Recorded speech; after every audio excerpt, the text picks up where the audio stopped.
Christelle, c'est à vous. Vous allez répondre aux questions santé, bien-être de nos téléspectateurs. Daniel de Limoux vous dit d'abord, en cas de stress au bureau, je souffre d'insomnie. Peut-on compter sur la valériane et ses effets ont-ils été prouvés ? Oui, ces effets ont été prouvés. De toutes les plantes qui peuvent agir sur le sommeil, c'est certainement la valériane qui a montré le plus d'intérêt dans les différentes études scientifiques. Elle contient de l'acide valérénique et cet acide valérénique qui va jouer sur des neurotransmetteurs impliqués dans l'endormissement. Et ce sont ces neurotransmetteurs qui sont visés avec les somnifères. On peut aussi utiliser la valériane pour se sevrer des somnifères en limitant les effets secondaires. Alors, on sait qu'elle n'allonge pas le temps de sommeil, mais par contre, elle permet un meilleur sommeil, un sommeil de meilleure qualité, et elle a surtout un effet positif sur la nervosité. Donc, effectivement, en cas de stress au bureau, ça peut être intéressant. Il faut faire attention à la forme. On sait maintenant que ce sont les extraits secs qui sont vraiment intéressants. Il faut demander conseil à son pharmacien. Très bien. Alors, mon mari et moi... Oui.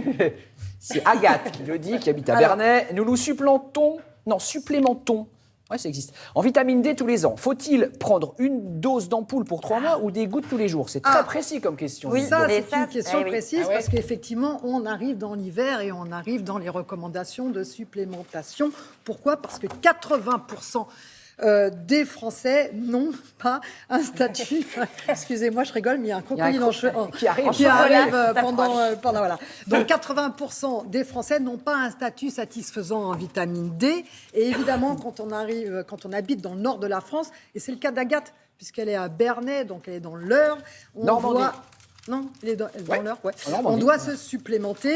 Alors, les spécialistes recommandent de se supplémenter à partir de 50 ans, quand on habite dans le nord de la France, pour les Français, et il est préférable de prendre des doses quotidiennes, pour répondre précisément à la question, et non pas une ampoule sur les 3 mois, parce qu'elle n'est pas bien stockée, et sur le statut d'intérêt pour le statut osseux est moins prouvé, moins montré lorsque l'on prend une ampoule tous les 3 mois, donc oui, des doses quotidiennes, en gouttes ou en comprimés. Agathe. Dernière question de Aude de Sartène. L'actualité sur les produits de lissage me fait vraiment peur. J'en fais 2 fois par an. Que faut-il en penser ? Est-ce que vous avez entendu cette actualité qui fait froid dans le dos en ce qui me concerne ?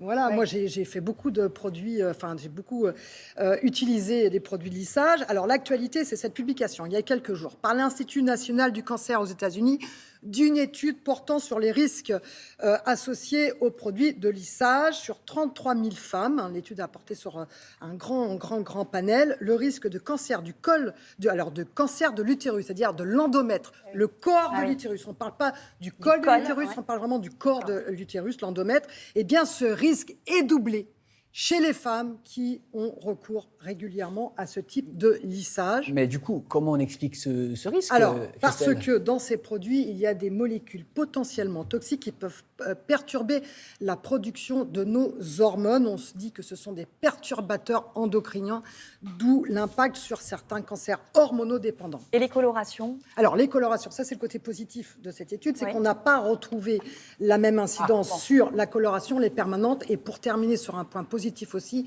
les produits utilisés en France avec du formol pour le lissage sont moins dangereux que ceux utilisés aux États-Unis. Pourquoi ? Parce que les doses ont été diminuées par les autorités de santé en France. Donc en France, on est moins inquiet qu'aux États-Unis. Mais c'est vrai qu'aux États-Unis, ils disent prendre des mesures drastiques très rapidement.